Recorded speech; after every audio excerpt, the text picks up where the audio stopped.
सरकार ने कह दिया, अखबार में आ गया लिखित ये कि जिसकी सालाना आय 1,80,000 से कम है हरियाणा में, उनके बच्चे अगर गवर्नमेंट स्कूल में जाते हैं तो 500 रुपए फीस देंगे। फ्री में नहीं, 500 रुपए फीस देनी पड़ेगी। और अगर उनके बच्चे प्राइवेट स्कूल में जाते हैं तो सरकार उनको 1100 रुपए देगी। ये तो उनको मिलेंगे अगर उनके बच्चे जाएंगे तो, और ये उनको देने हैं। अब बताओ आदमी क्या करेगा? देने वाला काम करेगा, मिलने वाला काम करेगा? भाई आदमी का बच्चा अगर गवर्नमेंट में जाता है तो पैसे देगा, और प्राइवेट में जाएगा तो सरकार देगी। बताओ आदमी क्या करेगा? प्राइवेट भेजेगा, अपने घर से 500 क्यों लगाएगा? एक तो सरकारी, एक तो प्राइवेट। तो आम जो एक गरीब आदमी अपने बच्चे को कहाँ भेजेगा? ये देखो कितनी अच्छी चाल है, अगर तुम्हें समझ में आया तो। ये अब चल रही है सरकार। 1100 रुपए सरकार कहती है हम भर देंगे आपके बच्चे के, आपको चिंता नहीं करनी। अगर आपने सरकारी में पढ़ाया तो कितने रुपए लेंगे?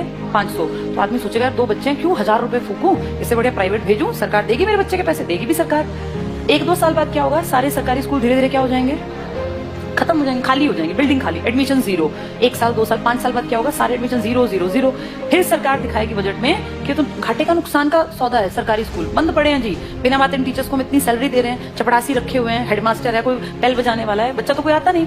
तो कहेंगे काम करो, इसको बेचो, इस प्रॉपर्टी को बेचना स्टार्ट करो। सरकारी प्रॉपर्टी है, हर गांव में सरकारी स्कूल है। आप सोचो कितने स्कूल होंगे भारत में। धीरे धीरे करके अगले आने वाले 5 से 7 साल का भारत ऐसा बता रही हूँ मैं, जो होगा देखना तुम्हारे सामने। ये सारे स्कूलों का दाम निकलेगा। दाम इन द सेंस, भाई जहां जितने महंगी प्रॉपर्टी है महंगा। अब कौन खरीदेगा पूरे देश की बेल्ट को? जिसके पास पैसा है। तुम और मैं तो नहीं खरीद सकते देश के स्कूल, तो उस देश के पूरे स्कूलों को खरीदने का किसके पास पैसा है? अंबानी और अडानी ये ले लेंगे सरकार से कि जी हम इतने करोड़ रुपए आपको देते हैं, सरकारी स्कूलों के बदले हम डेवलप कर लेंगे। और फिर सरकार 1-2 साल बाद कहेगी हम बहुत नुकसान में जा रहे हैं, हमारे बस की 1100 रुपए देने नहीं है। अब गरीब आदमी फंस गया, उसका बच्चा उस टाइम तक 7वीं में पहुंच गया, मान लो पहली से स्टार्ट किया था, 5-6 साल दिए पैसे, अब अटका दिया, हम तो नहीं देंगे पैसे, पढ़ाना है पढ़ा लो, तो अनपढ़ रख लो। अब वो बेचारा गया कि वापस सरकारी में जाके देखो तो सरकारी पे तो ताला है, बोर्ड बदला हुआ है। किसके पास है वो बोर्ड? अब अंबानी। अब अंबानी अडानी प्राइवेट स्कूल है, तो वो जाके फीस पता करेगा तो भैया मैं तो नहीं पढ़ा सकता। वहां से भी गया और वहां की औकात नहीं है, दोनों गए। आने वाले समय में आदमी वो पढ़ा पाएगा जिसके पास बहुत ज्यादा पैसा होगा। देखते देखते तुम्हारी सारी सुविधाएं सरकार से छीन छीन के किसके पास पहुंचाई जा रही हैं? प्राइवेट। बस तुम्हें समझ में लेट आएगा, जब तक समझ में आएगा फिर चीख चिल्ला लेना, फिर थोड़ी ना कुछ होगा। सरकार वापस थोड़ी ना लेती है किसी भी चीज को, दे दी सो दे दी। मैं तुम्हें अपना एग्जाम्पल देती हूँ। जब मैं जॉब में आई थी ना, उस टाइम पर हमारा पहला बैच था जिनकी पेंशन बंद की गई थी। मैं उसकी खुद, जैसे मान लो लाइव तुम्हारे सामने एग्जांपल हूं, जिनकी सबसे पहली पेंशन बंद हुई वो हमारा बैच था। हमें समझ ही नहीं आया कि सरकार ने क्या किया, क्योंकि उस टाइम हमारी उम्र थी 20-21 साल। 20-21 साल के बच्चे को थोड़ी ना पेंशन की कीमत पता है। लेकिन अब जब उम्र बढ़ रही है तो समझ में आ रहा है सरकार ने सब कुछ खत्म कर दिया बुढ़ापे का। तुम्हारे माँ बाप अगर किसी के गवर्नमेंट जॉब में थे और अगर वो रिटायर्ड हैं तो तुम्हें इसकी कीमत पता होगी। पता है इसकी कीमत क्या है? किसी के सामने आखिरी सांस तक हाथ नहीं फैलाना पड़ता। ये है पेंशन की कीमत। आपका बेटा निकम्मा निकले, नालायक निकले, बेटी आपके लिए कुछ ना करे, आपको चिंता ही नहीं।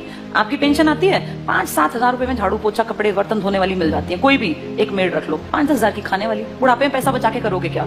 अगर तुम्हें सरकार से 35 हजार भी मिलते हैं तो तुम अपने ऊपर खर्च करो ना, क्यों किसी के सहारे बैठे रहना? और जिनके पास पैसे होते हैं ना, बुढ़ापे में वो प्यारे भी लगते हैं सबको। जिसके पास पैसा नहीं है ना, वो बोझ लगता है। फैक्ट है। तुम्हें अपना चश्मा बनवाना है, तुम्हें क्यों बेटा मेरा चश्मा, क्या जरूरत है बेटे की? तुम्हारे पास पैसे हैं, जाओ मार्केट, अपना घूमते फिरते जाओ, अपना टहलते हुए चश्मा बनवा लाओ।